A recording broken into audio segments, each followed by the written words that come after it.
What is freedom? Is freedom a life shaped by expectations?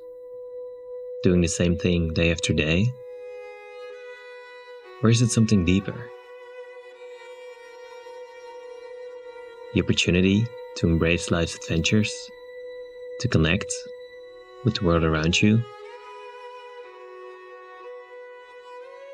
I often wonder, does true human freedom even exist? Growing up, there was always a path laid out for me. What education to pursue, which career to aim for, the kind of life others expected me to build. But a quiet voice kept calling me, urging me to seek my own way. I explored a lot over the past few years and chased a lot of my dreams. Yet one dream never faded. The dream of going to Mongolia, buying a horse, and riding out into the wild. Mongolia has been on my mind for as long as I can remember. And finally, I decided it was the right time to go. I started my journey on the Trans-Siberian train from China. Crossing into Mongolia felt like a dream come true. A feeling that I had been chasing for years. Before setting off on my adventure, I spent some weeks volunteering to learn more about the Mongolian horses.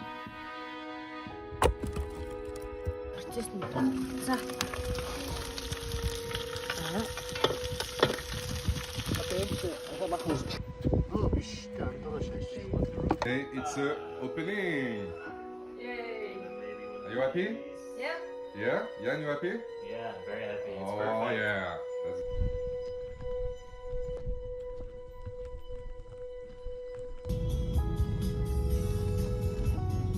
Mimi?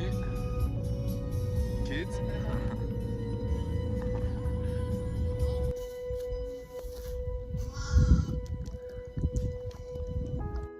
Mongolian horses have something special. To a horse, it doesn't matter if your heart feels broken or your spirit spent. You will find some sort of serenity around them. It's almost as if they offer you a piece of their own soul.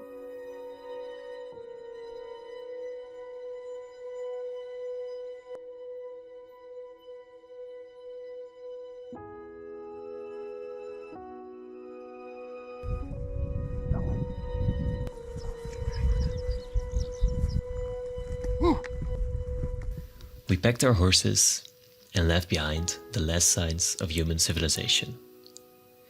Beyond this point, it's just forests and hills that stretch all the way across Siberia and the Arctic.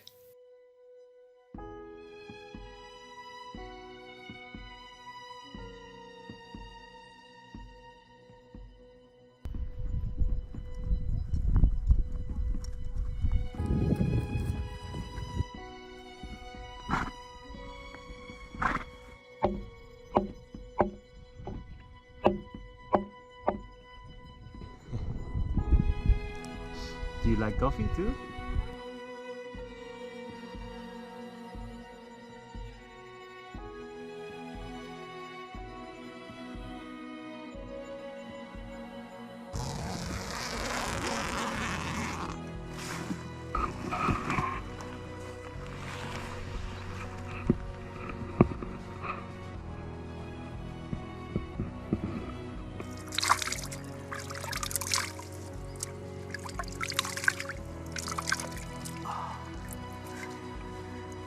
Oh, it's so fucking cold.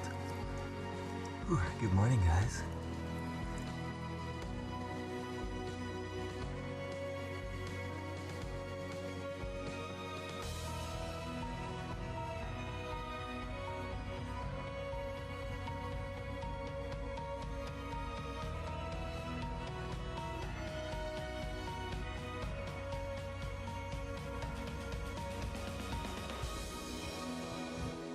After a few days of rugged riding, we were joined by another local horseman. He was here to help us navigate this next tougher stretch of our route.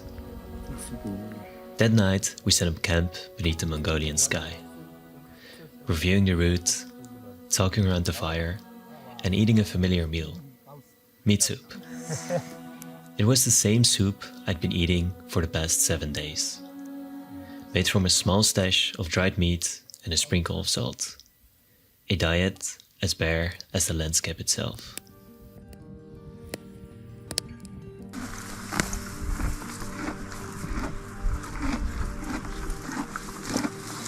With the three of us now, we were better prepared to face whatever lay ahead. But the wilderness didn't lose its edge. The nights were especially tense. We knew we were not alone out here. Bears and wolves lurked nearby. You could feel their presence in every shadow. On those nights, we took turns keeping watch over the horses, making sure they were safe, knowing that any slip-up could bring predators right to our camp.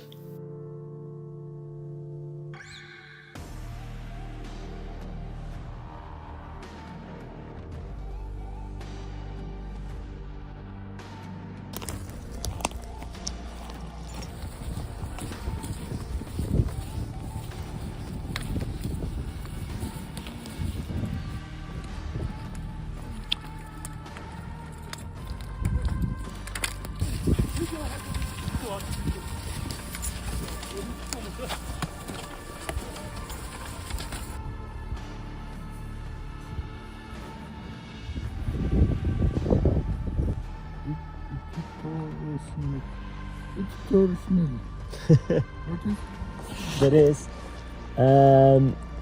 editorial assistant. Editorial assistant.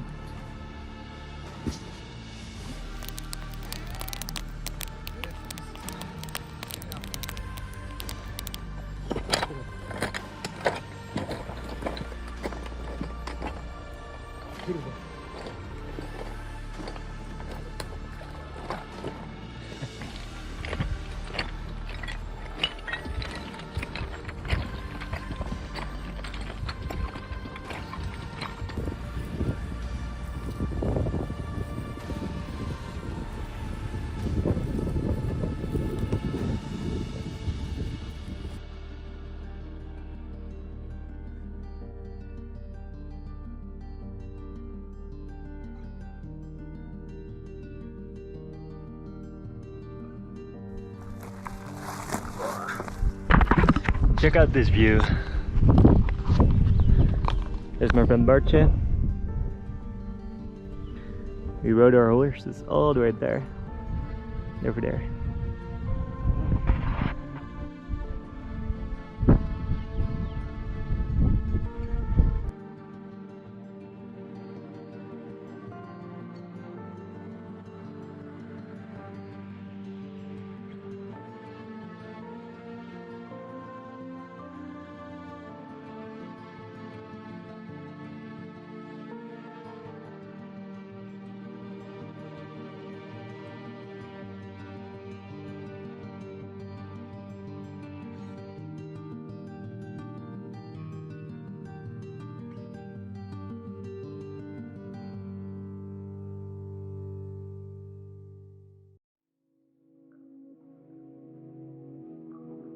While scouting our campsite, I noticed some big fish swimming nearby. Determined to catch one, I grabbed a handline and got to work. I successfully managed to snag a fish.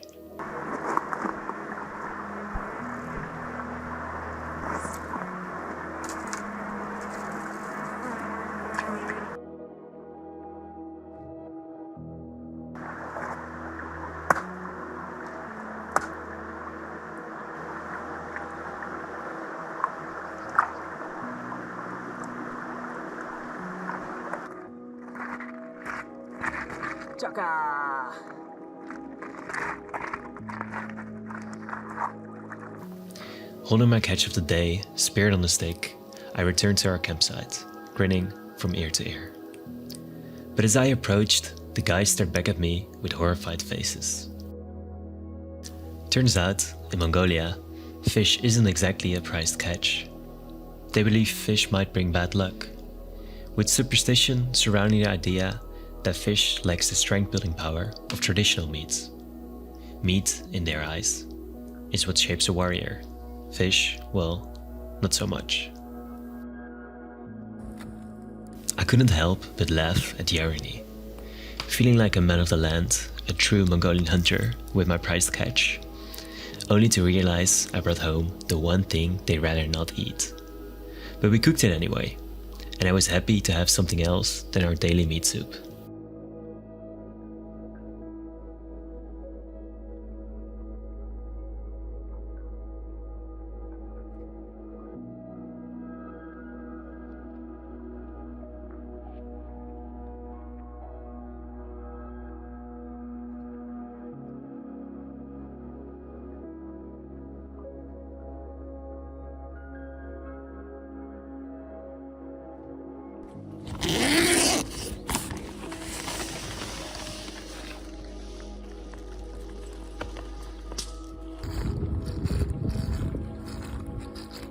Riding alongside two Mongolian horsemen gave me a glimpse into a way of life deeply connected to the land. And it was special in every sense. Quiet moments, shared meals, learning the rhythm of the Mongolian steppe. But as much as I valued the journey, I realized I was missing the true sense of solitude I was looking for. That feeling of being completely on my own, with every decision, every action, solely mine. So my journey wasn't over yet. Determined to push further into that solitude, I decided to rent a motorbike. I'd carry on alone. This time, completely on my own terms.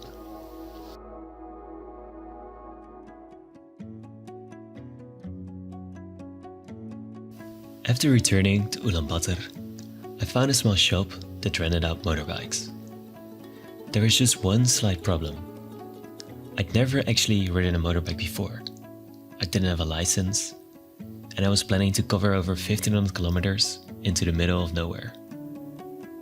When I asked the rental shop about my concerns, they just laughed, saying, "As long as you don't see police, you'll be fine." I guess that was all the reassurance I needed. I watched a quick YouTube video on how to shift the gears the night before, picked up some old Russian army maps and headed to the shop the next morning. Feeling a mix of nerves and excitement as I went to pick up the bike that would carry me into a whole new kind of freedom.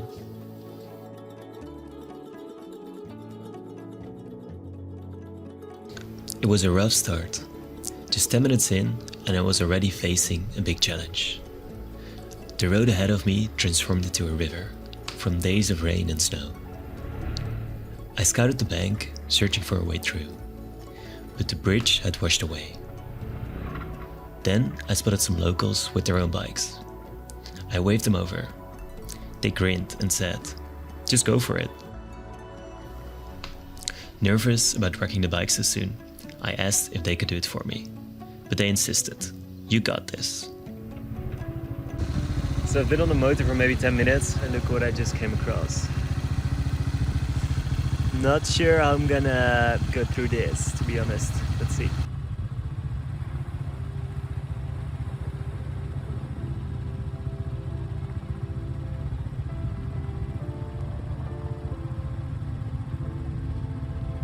I think we did like 80 kilometers today of road. Here's the beauty. It's already quite dirty because I had to cross some rivers today. Luckily I didn't drown the motor. I got wet into my underwear because the river was so deep. But we managed to stay upright. Then we've got the tent over here. And it's a beautiful view tonight, beautiful weather. We came from the east today, behind this mountain from Ulaanbaatar. And tomorrow we go down into the valley towards the west. And I just noticed this thing over here. Let's have a look. Because it looks like we might have some wolf activity here. Let's see. I think it might be a cow. What do you guys think?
So my motorbike just stopped working, but I got some company. Look.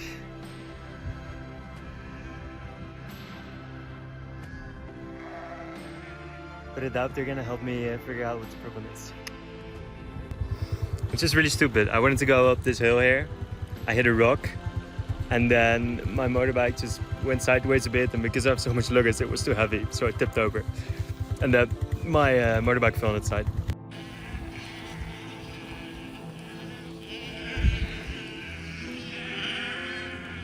So I figured out the problem. Ooh, nice hairstyle, I see.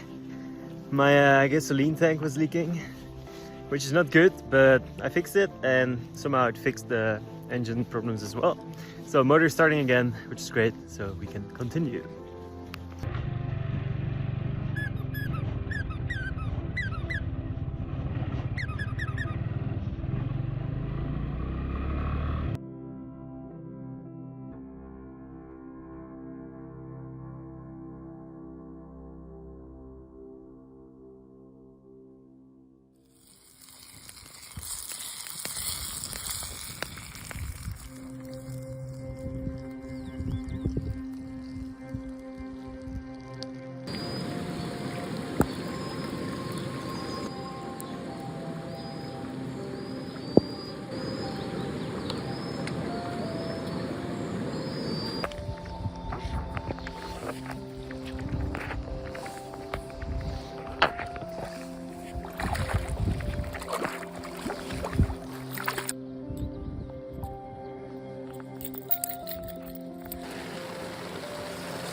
As I rode through the stunning landscapes of Mongolia, I couldn't help but feel grateful for the beauty of the land beneath me.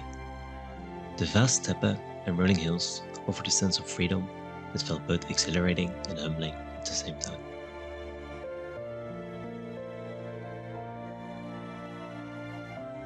What truly stood out to me was the hospitality of the people I met. Their kindness and openness were heartwarming reminders of how genuine human connection can be. This journey has shown me again that appreciating the simplicity of nature and the bonds we form along the way is what makes life meaningful.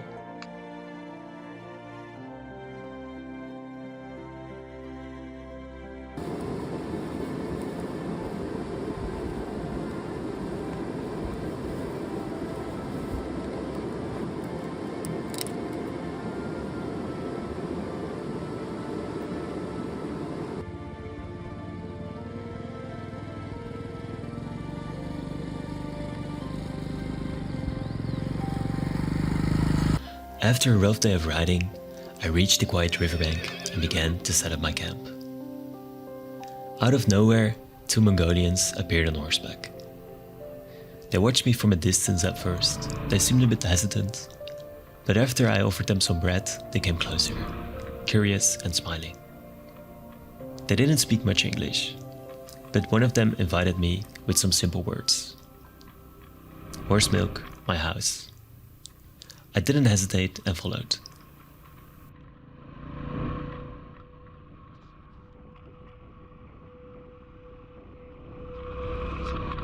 They offered me arak.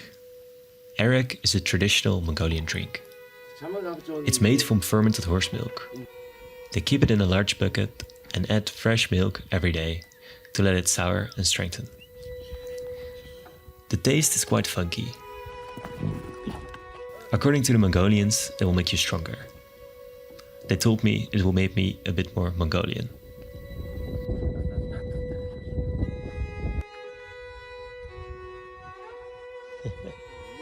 This one. Or, yeah.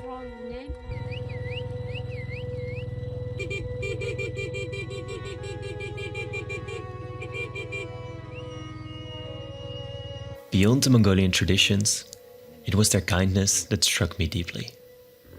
In Mongolia, hospitality is woven into the fabric of life. No matter how simple their home or meal, Mongolians welcome guests with open arms and share what they have, making you feel part of the family. It's the kind of generosity and connection that feels rare back home. Genuine and given freely, with no expectation in return. That evening, I helped them milk the horses and bring the animals in, feeling honored to be part of their world, even for just a night. As I rode with them the next morning, I couldn't help but feel a quiet sense of gratitude. In a place so far from home, I found a reminder that some of life's most profound connections come without words, through simple acts of kindness and shared experiences.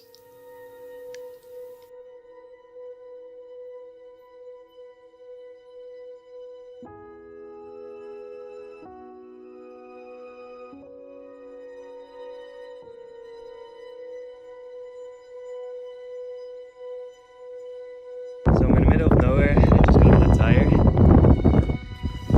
Well, fuck me. I've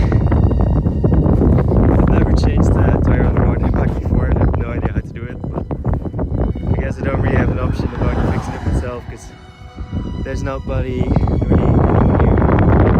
Yeah, let's see how we're gonna figure this one out.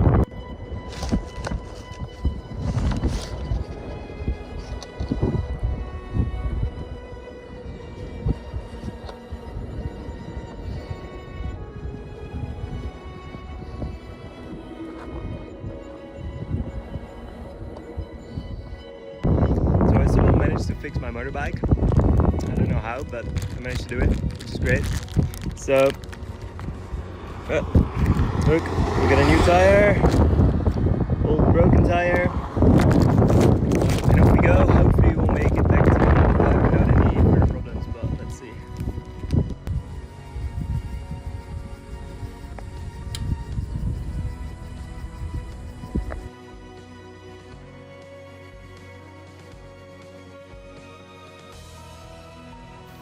As I look back on this journey, it's clear that the path was never really about the miles or the landscapes, but about answering a call within myself.